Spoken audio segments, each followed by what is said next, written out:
আসসালামু আলাইকুম। নেস্কো কোম্পানির নতুন সংযোগ NESCO prepaid metre.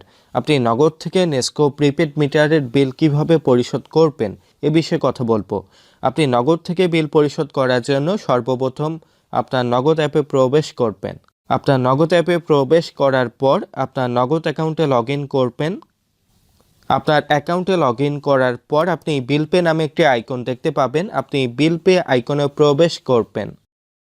Bill pay আইকনে প্রবেশ করার পর আপনি বিদ্যুৎ বা ইলেকট্রিসিটি নামে একটি অপশন দেখতে পাবেন। আপনি এই অপশনে প্রবেশ করবেন। আপনার বিদ্যুৎ অপশনে আসার পরে আপনি নেস্কো প্রিপেড নামে একটি অপশন দেখতে পাবেন। আপনি এই অপশনে ক্লিক করবেন। ক্লিক করার পর আপনাকে কাস্টমার নাম্বার বসাতে হবে। আপনি যে কার্ডটি পাবেন আপনি কাস্টমার নাম্বার দেখতে পাবেন। আপনি কাস্টমার নাম্বারটি কালেক্ট করে নাম্বারটি বসাবেন। নাম্বারটি বসানোর পর আপনাকে বিল পরিশোধের অ্যামাউন্ট বসাতে হবে। আপনি মিনিমাম 500 টাকা বিল পরিশোধ করতে পারবেন। আমি এ বিষয়ে নগদের সাথে কমিউনিকেশন করি। নগদ থেকে আমাকে জানায় আপনি 100 টাকা বিল পরিশোধ করতে পারবেন, বাট আমি 100 টাকা দিয়ে ট্রাই করি কিন্তু 100 টাকা হচ্ছে না। আপনি মিনিমাম আপনাকে 500 টাকা বিল পরিশোধ করতে হবে। এরপর আপনি পরবর্তী অপশনে ক্লিক করবেন। করার পরে আপনার কাস্টমার নাম্বার দেখতে পাবেন, বিল পরিশোধের অ্যামাউন্ট দেখতে পাবেন, মিটার নাম্বার দেখতে পাবেন। এর পাশাপাশি আপনি গ্রাহকের নাম দেখতে পাবেন এবং আপনার যে এনার্জি কোস্ট থাকবে, আপনার ভ্যাট থাকবে, এই তথ্যগুলো দেখতে পাবেন। এর পাশাপাশি আপনি বিল পরিশোধের টোটাল পরিমাণটি দেখতে পাবেন। এরপর আপনি পরবর্তী অপশনে ক্লিক করবেন। পরবর্তী অপশনে ক্লিক করার পর আপনি বিল পরিশোধের অ্যামাউন্ট দেখতে পাবেন এবং একটি চার্জ দেখতে পাবেন। আপনি বর্তমানে নগদ থেকে সম্পূর্ণ ফ্রিতে বিল পরিশোধ করতে পারবেন। এরপর আপনার নগদ অ্যাকাউন্টের পিন নাম্বার বসাবেন। আপনার নগদ অ্যাকাউন্টের পিন নাম্বার বসানোর পর আপনি পরবর্তী অপশনে ক্লিক করবেন। পরবর্তী অপশনে ক্লিক করার পর টোটাল পরিমাণ দেখতে পাচ্ছি এবং সর্বমোট বিল পরিশোধের অ্যামাউন্ট দেখতে পাচ্ছি। এর পাশাপাশি একটি নতুন ব্যালেন্স দেখতে পাচ্ছি। এরপর আপনার বিল পরিশোধ করার জন্য আপনি নগদ অ্যাকাউন্টে ট্যাপ অ্যান্ড হোল্ড করে প্রেস করবেন।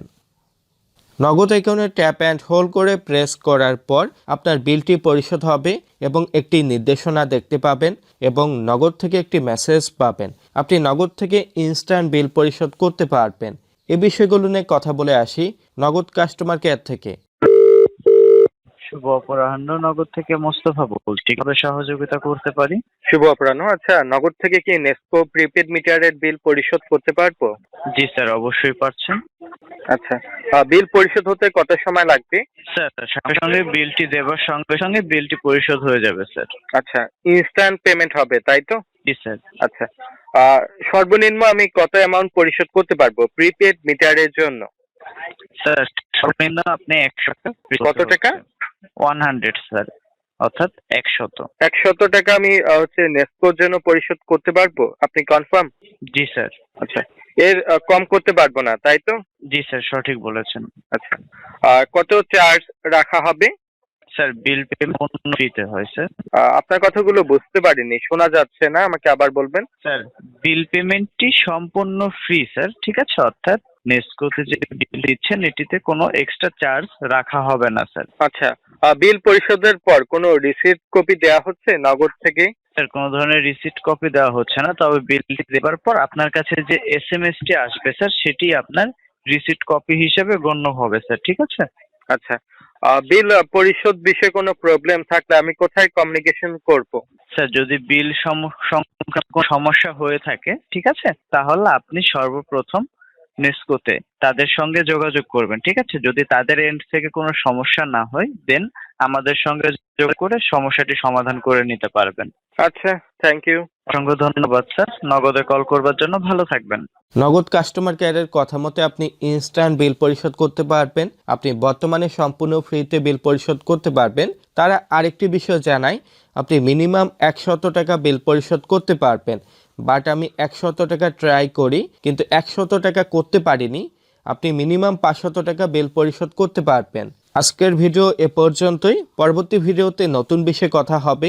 সবাই ভালো থাকবেন, সুস্থ থাকবেন।